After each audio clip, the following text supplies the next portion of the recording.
Chapter 747, A Sociopathic Imaginary Friend. It starts at the zoo. Me, Nico, Lincoln, Lainey, Lana, Ronnie Ann and Sid were helping Sid's mom Becca with some construction on the new exhibit. Becca, thanks for helping me build the new exhibit, guys. We're building an exhibit for new birds. Me, it was our pleasure, Becca. Sid has been showing us all kinds of animals and she is amazing at it.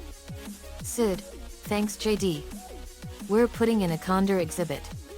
Me, oh wow. I love Andean condors. Nico, me too dude. Lincoln, those birds are so awesome. Lainey, they sure are. We saw those birds when we were in Argentina on our worldwide adventure. Me, I'll never forget seeing those birds. They were so cool. Ronnie Ann, they sure were. They are the largest birds in the world. Lana, oh yeah. They are awesome birds.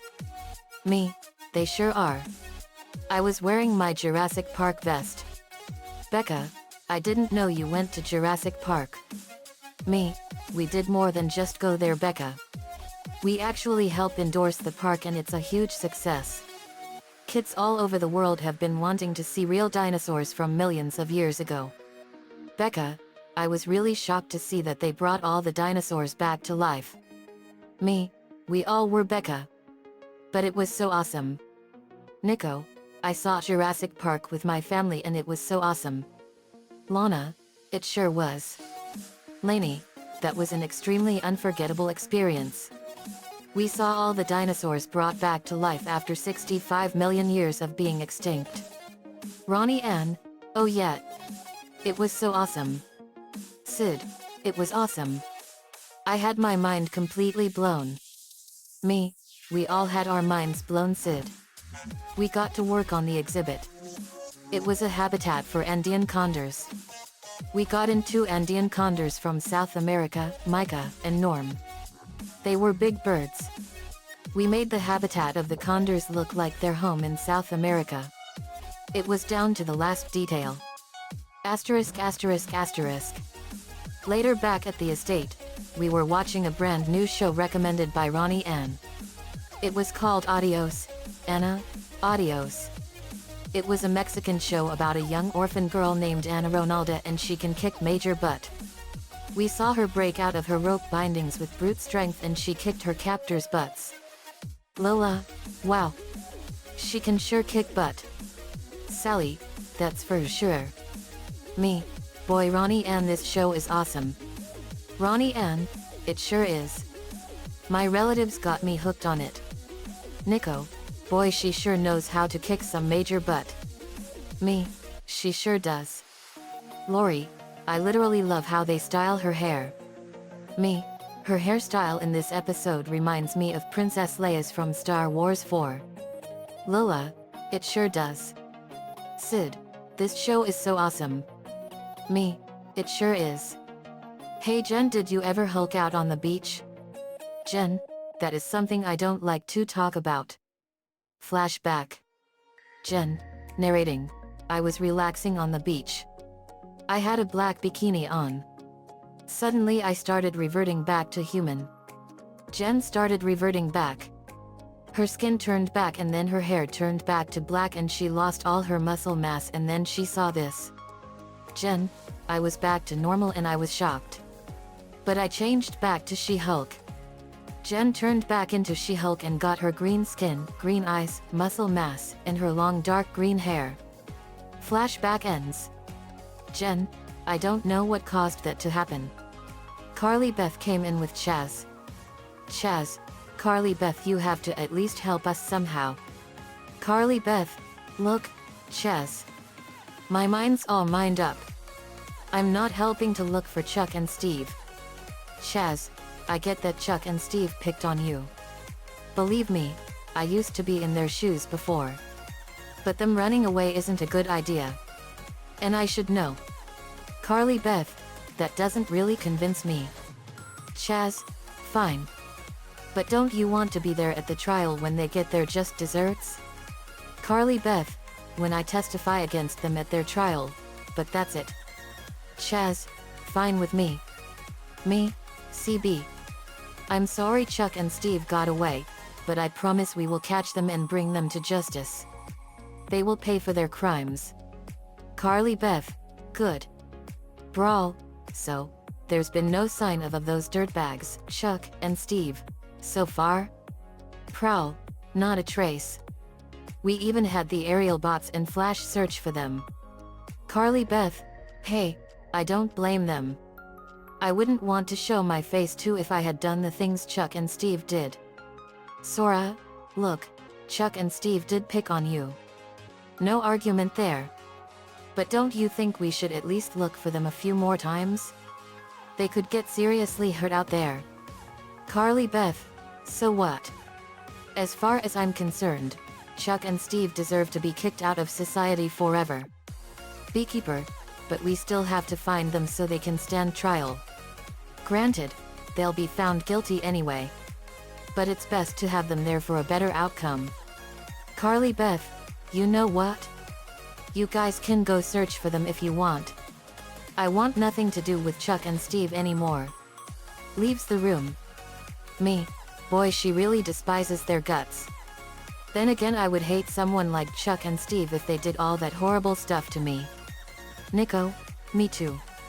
Chuck Green and Steve Boswell have failed as human beings and citizens of society. Me, they sure have, buddy. Vince, what Chuck and Steve did to Carly Beth is extremely low. Me, you'll get no argument from me, partner. Carla, you said it, JD. Evelyn, those freaks are monsters. Me, you said it, Evelyn. The doorbell rang. Luna, I'll get that, dudes. Luna went and got the door and she answered it. It was Mac and Blue. Mac, hey Luna. Luna, hey Mac. How's it hangin', little dude? Mac, it's all good, Luna. Me and Blue decided to visit you guys. Luna, come on in. They did and we saw them. Me, hey Mac. Mac, hey JD. Lucy, hey Mac. Mac, hey Lucy. How have you been? Lucy, been doing good, Mac. Darkness still flows through me, but I've been doing good. I was looking into Blue's eyes and I saw something troubling him. Me, Blue, is there something wrong? I can see that there's something wrong in your eyes. Lola, how do you know that, JD? Mac, he knows that old saying, the eyes are the window into the soul, and he knows something is wrong. But yeah, Blue, what's wrong? Blue sighs, it's that freak Bendy. Me, Bendy? Who's he? Mac, he's an imaginary friend in Foster's. Blue thinks he's nothing but trouble. Bendy may have just been misunderstood and because of that may have become the mean trickster he is. But his actions got worse over time and he fakely complimented Frankie and Harriman only to talk bad about them behind their back. Bendy may actually be evil though, since his grin is incredibly sinister and manipulative every time. Also, he never stops what he does, as Bendy is shown getting away with everything he does wrong. At the beginning of the episode, everybody knows it's Bendy. Bendy's family drops him off because of his supposed antics, i.e. stealing cookies. Frankie and Mr. Harriman assume that Bendy's creator, Gregory, is to blame, as children could sometimes blame imaginary friends when they do something bad. Gregory and his family leave in disgust, but Gregory and Bendy were very sad due to Gregory forcibly abandoning him. Frankie and Mr. Harriman comfort Bendy and later, Bendy goes into the arcade room. Once there, Blue asked him if he wants to play video games against the winner, but Bendy then pushes a flower and vase, which was an heirloom, off the TV and it breaks. He then runs away for a few seconds until Bendy was called back due to Blue saying it was him who broke the vase. Bendy was going into fake tears and Mr. Harriman scolds the four of them for blaming Bendy. While Bendy leaves, the four of them are forced to clean up the mess. Later, Bendy was later laying on the couch and littering the floor with potato chips and shoved the bag of chips into Eduardo's hand. When Mr. Harriman accused Eduardo, he pointed to Bendy, who fully blamed Eduardo, just like earlier in the arcade room. Bendy later uses Wilt's shoes to track mud all over the walls and floor, and like Eduardo, The same thing happens to Wilt and he gets punished by Frankie. Later, Bendy comes up from underneath the table and steals frosting from the cake with his finger and blames Coco, like earlier. Finally, he writes Blue's name on the wall and Blue grabbed the marker and was blamed just like the others. All 4 of them were confined to the room at all 4 corners. Later, the 4 of them placed a baseball and bat near some glass and wait for Bendy to arrive. When he gets there, he does use the baseball and bat to break the glass, but the 4 of them still got blamed for it, especially the fact that because of Coco's tongue slipping, the pictures found at the scene taken by Coco show Blue holding the bat. Later, he hijacks the intercom and insults Mr. Harriman and Frankie before Blue grabs it from him. When Blue got caught, Bendy was initially blamed, but his alibi was he was scrubbing the toilets with a toothbrush, which resulted in Blue being punished of no more TV, video games, and paddleball until further notice. Bendy then mentions that the toothbrush he is using is, in fact, Blue's. While he leaves, Blue and Bendy start laughing as though it was a competition and Blue was scolded for laughing. But Blue comes up with an idea to fully expose Bendy by catching him in the act. Bendy later walks up to a jar of Frankie's cookies and opens the lid. Just as he was chewing the cookie, a rigged camera took his picture. He goes up to the camera and grabs the photo, which is covered on one side with glue.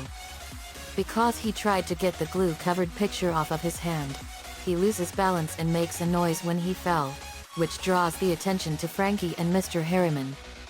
He tried to draw on the photo with a marker that was sabotaged, and it explodes ink all over the place and on him. He runs into the restroom to clean the mess off, but the faucet handle broke off and the sink was overflowing. When Mr. Harriman and Frankie demand the perpetrator to come out of the restroom at once, he was using toilet paper to stop the water from coming out. But it was too late because the house flooded and destroyed part of the house. When Bendy was thought to be fully caught, Blue tried to explain that Bendy was guilty the whole time and was framing everyone else, but also mentions what he did to fully exposing him, setting up the camera, putting glue on the photo, sabotaged the marker, loosened the faucet handle, clogged up the drain, and backed up the pipe system. Because of this, Blue was scolded for flooding the house, but he claimed that Bendy was the one that took the cookie, which Frankie and Mr. Harriman don't care about. When Mac comes to the doorstep, he asked Blue what did he do. But as Blue yelled Bendy did it, Bendy was using spray paint on the view, breaking the 4th wall, ending the episode. Blue, he's nothing but trouble. He gets everyone in trouble and then blames it all on me. Me, well, do you have any proof? Blue, no I don't. Me, let me see here. The computer popped out and I hacked into the security cameras at Foster's and reviewed the footage of the times Bendy was at Foster's. Bendy is a furry yellow imaginary friend with curly hair on the back of his head, black thick zigzag stripes, and small bushy eyebrows. Whenever he successfully blames someone else for his evil doings, he gives them a creepy grin while others are not looking. Me, so that's Bendy. He looks like an imaginary friend that wouldn't hurt anyone. Blue, yeah, but look closer. The footage continued and it showed Bendy doing all kinds of unspeakable crimes and then blaming Blue for them. We gasped in sheer horror. Me, so it was Bendy that did all that. Mac, Blue, why didn't you tell me that Bendy framed you guys? Blue, because I didn't want you to worry about it. Mac, well, I'm worried now. So there really isn't any difference. Me, but wait a second. Something here doesn't add up. It's showing that there are 5 more crimes going on at the same time Bendy is doing his crimes. Mac, that's impossible. Bendy can't be in 6 places at once. Adult Blossom had a very strong feeling she knew who was with him. Me, not unless he has some help. Whoever made Bendy is an absolute idiot. This kid gave birth to a sociopathic monster. Mac, my thoughts exactly. He's like my brother. Me, no, your brother was a total psychopath. Sammy, this Bendy character is like my former sister Amy. Me, Amy had a major superiority complex. But we got to get over there and clear everybody's names. Let's go. We went to Foster's. Asterisk asterisk asterisk. We arrived at Foster's and knocked on the door. Frankie answered the door. Frankie, oh hey guys. Me, hey Frankie. We went in and Mr. Harriman came. Mr. Harriman, British accent, Master JD welcome. Me, hello Mr. Harriman. I'm afraid this isn't a social visit. We have evidence that shows that some imaginary friends are being framed for crimes they didn't commit. And this flash drive I have has all the evidence you'll need. We showed the evidence to Frankie, Mr. Harriman, and Madam Foster. Frankie, so Bendy was doing all those things. Maria, hang on. On the security footage, there are crimes going on at the same time Bendy's doing his own crime. He can't be in 6 places at once. Me, that's what has us stumped. Frankie, Bendy you get over here. Now. Bendy did so and he had those sad puppy dog eyes. But Frankie and us saw through his ruse. Bendy, so, you figured it out, huh? Blossom, and we know you had help. Isn't that right, Gangrene Gang? The said bullies came out of the shadows. However, Ace had blue skin while Big Billy looked like a walking rock. Grubber, Snake, and Arturo looked the same. The Gangrene Gang was back. Ace. Ace sports a long, straight, greasy, slick back hairdo, a scraggly mustache, a colored vest jacket, a pair of shades and even fangs. When he speaks, he sounds like the typical juvenile delinquent mean, obnoxious, and disrespectful. He has a nasally Italian New Yorker accent. As the gang's smartest member, he is the instigator of most of their antisocial activities, and he does possess a certain charismatic charm that allows him to sweet-talk people who ought to know better, such as Ms. Keene and even Buttercup in the episode Butter Crush. His full name is Ace D. Copular. In Power Lunch, he had cryokinesis, referencing his coolness, the ability to generate ice and snow, similar to Blossom's ice breath. He is also the best-looking one of the gang. Snake. Snake is the closest friend of Ace and the overall second-in-command of the gang.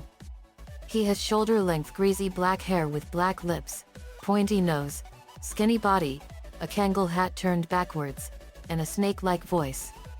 Ace sometimes punches Snake if Snake says something out of line. In Power Lunch his special ability was stretching long distances and strangling people like a real snake. His real name is Sandford D. Ingleberry. Big Billy. Big Billy is a hulking big fat colossus with a shock of red hair covering the top half of his face, and a single big blue eye who acts as the gang's muscle. Big Billy's height is 6 feet 11 inches, helping add to his position as the muscle man of his friends. Though he does at times display a childlike innocence, he mostly just does the bidding of his more savvy, ruthless, and vindictive friends. In the episode Schoolhouse Rocked, it is revealed that his real name is William W. Williams and that he is a Cyclops. Big Billy loves to eat and will gobble more junk than the rest of the gang. In one episode, he was saved by the Powerpuff Girls and began following them everywhere out of sheer gratitude, but eventually he became more of a hindrance than a help and he returned to the gang, in which they plan on getting revenge on the Powerpuff Girls, even almost killing them. In Power Lunch, he can transform into a rock, referencing his intelligence. Lil Arturo. A malevolent Mexican midget with straight hair swept forward over one eye, Lil Arturo seems to take the most amusement from the gang's activities. He sounds very much like Senor Wences. He carries around a switchblade-styled comb he refers to as his daughter and calls Maria. He has a rather prominent underbite. His full name is Arturo de la Guerra, which is Spanish for the art of war, a reference to the work of Chinese philosopher Sun Tzu. He is the smallest of the gang. In Power Lunch, his superpower is super speed, referencing his energetic personality. Grubber. Grubber is physically the gang's most grotesque member, untidy hair, an enormous chin, ragged, grubby clothes, a long tongue hanging out, and protruding eyes, resembling a Ed Big Daddy Roth cartoon. He also appears to be mostly mute, communicating instead through blowing a raspberry. However, he does occasionally demonstrate unexpected talents, such as playing the violin, speaking eloquently or performing impersonations. At first, they were so obvious it was a wonder how he fooled anyone, but later he was able to do them perfectly, and appears to be smarter than he looks. His full name is Grubber J. Gribberish. In Power Lunch, he can do loud and supersonic belches, referencing his rebarbative and grotesque nature. Ace, can't blame us for having some fun, can you, Powerpuff Girls? Me, so the Gangrene Gang is back. Maria, I get it now. You five helped Bendy with his crimes, hoping that it would confuse us and make us think Blue and the others were doing it. Ace, and we would have been long gone before you all figured it out. We may not have been able to trick you morons. But we're still going to collect our treats. Me, what treats? Ace, we're going to now kill you all for killing us. Me, you guys brought that all on yourselves. All you guys are is a bunch of unprincipled psychotic sociopathic freaks. We killed you because you deserved it. We were not gonna stand by and let you terrorize innocent people. Bendy, there any lines you all won't cross now? Chaz, we don't kill kids. Bendy, tell that to Chandler and Morbucks. Me, Chandler and Morbucks were exceptions and the Gangrene Gang are not kids. They are monsters and absolute freaks. Harriman, to Bendy, I should have never accepted you into this house in the first place.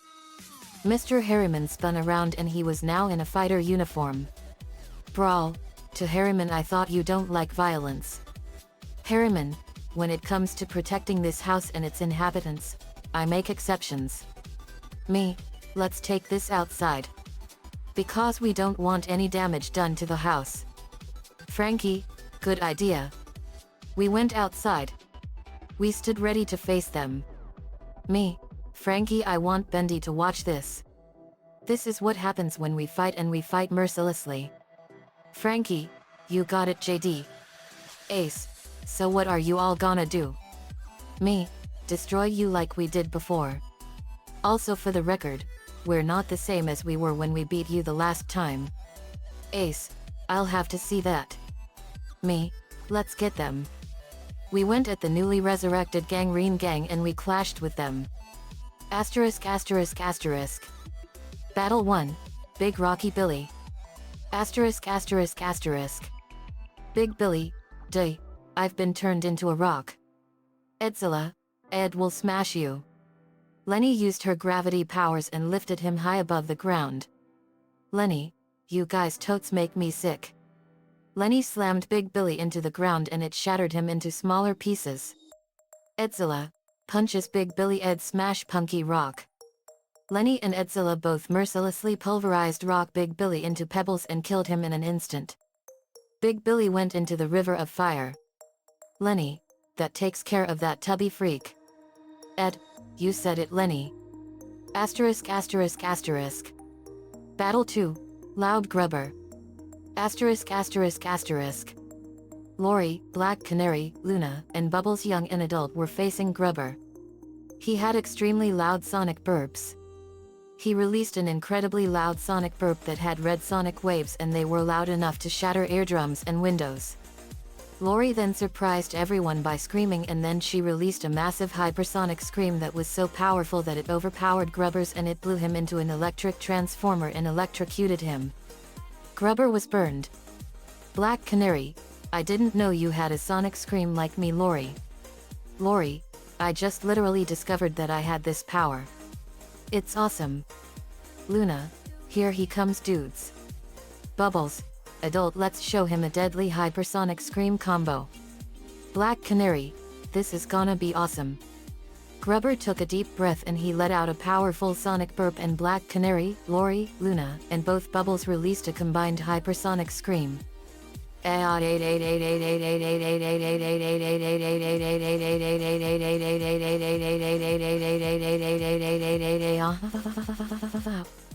The scream was so loud and so powerful that it not only overpowered Grubber's sonic burp, but it hit him and he exploded all over the place into a million bloody pieces. killing him instantly. They saw Grubber's spirit get sucked into the river of fire. Nicole, so long you stupid dummy. Lori, I don't understand Nicole. How come all the villains get sent into the river of fire and not back into the book of vile darkness? Nicole, it's called the curse of the book of vile darkness. Any villain that we killed and imprisoned in the book of vile darkness that gets brought back to life and is killed again by us gets sent into the river of fire for all eternity, where their existence will be forever erased. Luna, that is a perfect place for them, dude. I hate the gangrene gang. Black Canary, me too. They give all humans everywhere a really bad name. Bubbles, adult agreed. Lori, it literally fits them perfectly. Luna, it sure does, dude. Asterisk asterisk asterisk. Battle 3, Fast Artero. Asterisk asterisk asterisk.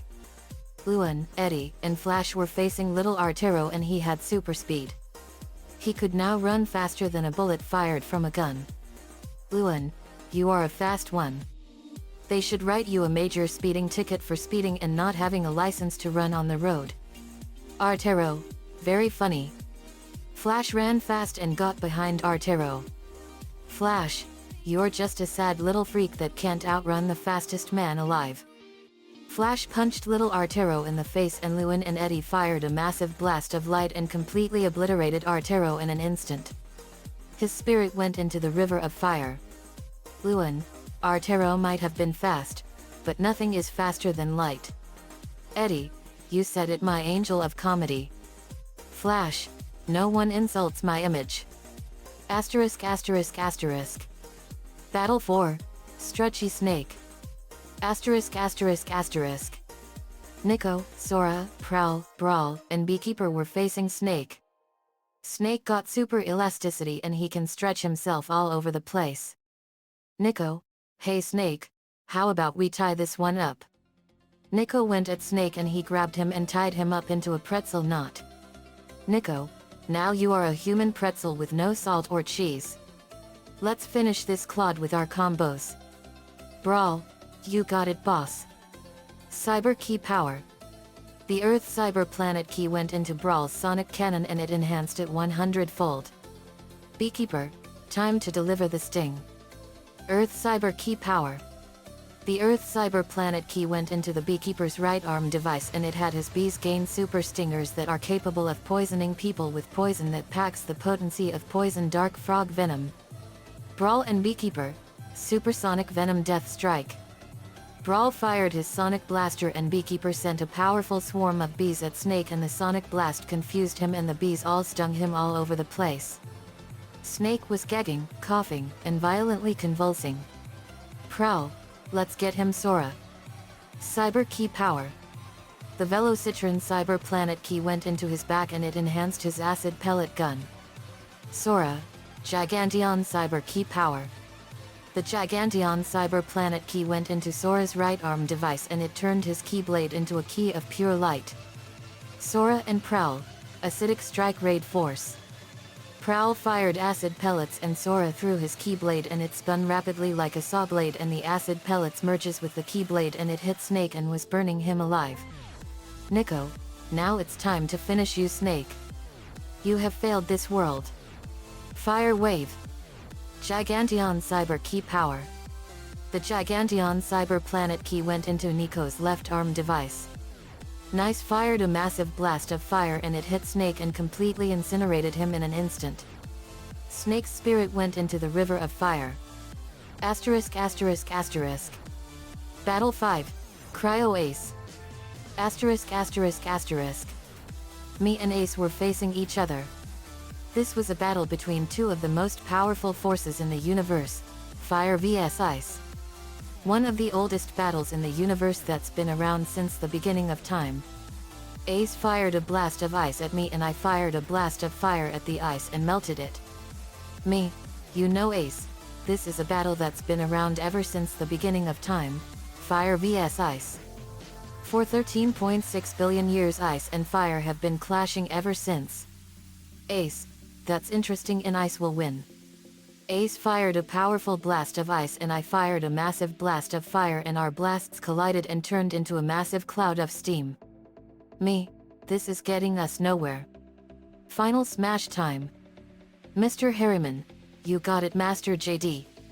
Bunny slam kick storm. Mr. Harriman dashed and kicked Ace all over the place with a furious barrage of kicks, and they were so powerful that they were dealing a tremendous amount of damage. Coco. Translation: Egg Bomb Firestorm. Coco fired a massive barrage of Easter eggs and they opened and hit Ace in his face and exploded. Crayob.